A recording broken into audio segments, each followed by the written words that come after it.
warahmatullahi wabarakatuh. Bertemu kembali dengan saya Rudianto, calon guru penggerak angkatan 10 dari Provinsi DKI Jakarta.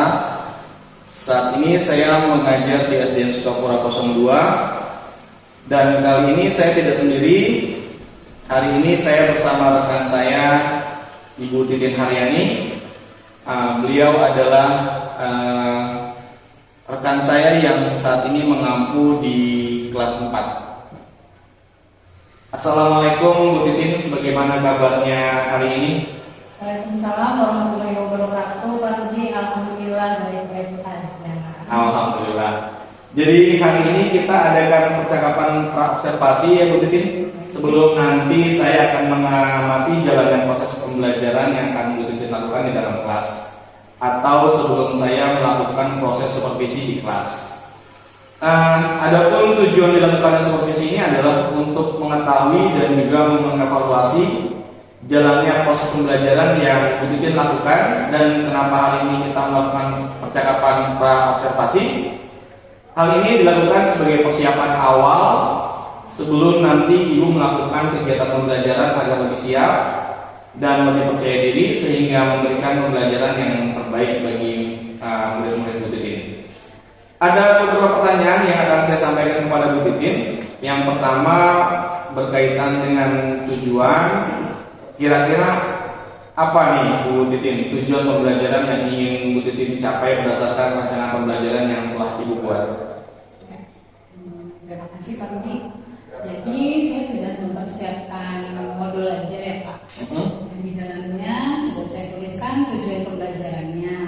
Di situ saya akan memulai beberapa kegiatan melalui demonstrasi, ceramah, menyimak video, dan berdiskusi dengan tujuan agar peserta didik dapat memahami konsep dasar gaya dan pengaruhnya terhadap benda dengan baik. Jadi itu tujuan pembelajaran yang ingin dicapai ya Bu ya.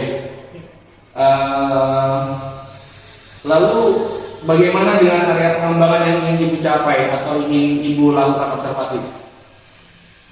Baik Pak, untuk area pengembangannya ada kemampuan sosial emosional. Jadi tidak hanya untuk peserta didik, tetapi juga untuk guru.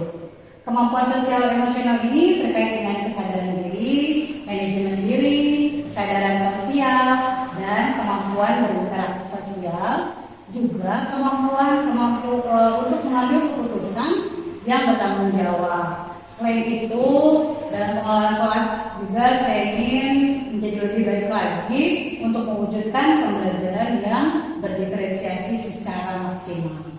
Baik, jadi area pengembangan yang ingin dicapai itu ada dua ya Bu ya, yaitu aspek kemampuan sosial dan emosional pada peserta didik dan guru, juga pengelolaan kelas untuk mewujudkan pembelajaran berdiferensiasi yang maksimal ya Bu. Benar Pak.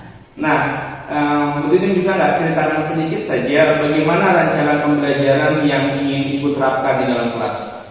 Baik Pak, jadi saya mulai dengan tahap menyusun modul ajar yang menggunakan hasil asesmen yang pernah saya lakukan di awal tahun semester. Gunanya untuk mengetahui kebutuhan belajar setiap peserta didik terkait dengan kesiapan belajarnya, profil belajar, dan juga minat belajarnya.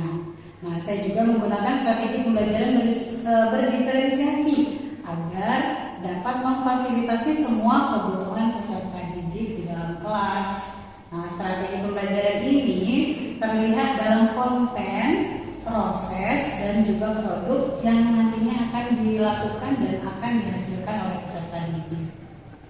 Oke, jadi rencana pembelajaran yang akan Bu Titin terapkan di kelas adalah menggunakan strategi pembelajaran berdiferensiasi pada konten, kemudian proses dan produk yang dikemas selaras dengan kegiatan-kegiatan yang meningkatkan kompetensi sosial emosional ya, dan juga wujudnya karakter sesuai profil pelajar Pancasila.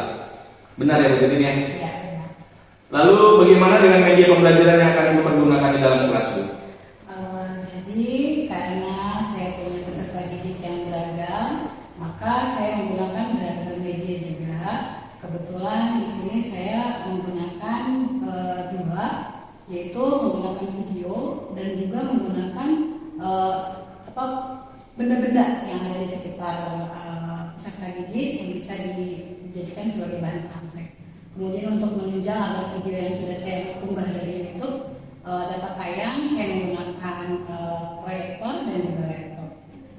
Kemudian benda-benda tadi yang ada di sekitarnya itu dijadikan bahan praktek bagi peserta didik saya yang punya gaya belajar kinestetik. Jadi bisa merasakan langsung memegang benda tersebut, membuat benda-benda tersebut terbukti bahwa ada pengaruh gaya di pada benda yang diberikan oleh anak-anak tersebut, seperti itu. Ada juga LK yang nantinya akan diisi secara mandiri dan juga diisi bersama kelompok. Menarik Bu Titin. Lalu kira-kira kapan Ibu akan melakukan kegiatan pembelajaran tersebut? Di hari apa? Kemudian pada jam berapa? Ya. Kebetulan saya ada jadwal pelajaran pas di hari Selasa di jam pelajaran ke-6 dan ke-7. Oke, jadi nanti hari Selasa jam 6 dan ke-7 saya akan ke kelas Bu Titin ya. Kemudian saya akan melakukan supervisi kelas, saya akan melihat dan juga mencatat hal-hal apa saja yang terjadi di dalam kelas. Nah, nanti setelah Ibu melakukan kegiatan observasi atau pembelajaran di dalam kelas, kita adakan percakapan yang terakhir ya Bu, yaitu percakapan pasca observasi yang nanti akan didampingi juga oleh pengajar praktik. Nah, kemudian sebelum kita akhiri percakapan kita, Bu Titin, kira-kira hal apa yang Ibu dapatkan dari hasil percakapan kita hari ini? Ya, saya mendapatkan gambaran mengenai kesiapan saya dalam pengelolaan hasil asesmen, modul ajar, media pembelajaran, juga kesiapan diri saya untuk menjadi fasilitator yang mampu memfasilitasi semua kebutuhan peserta didik saya secara maksimal. Terima kasih Bu Titin atas waktunya dan juga sudah bersedia berbincang dengan saya di percakapan praobservasi ini. Sampai bertemu di kegiatan observasi kelas kita di hari Selasa ya Bu ya. Mudah-mudahan semuanya lancar. Amin. Demikianlah percakapan kita hari ini.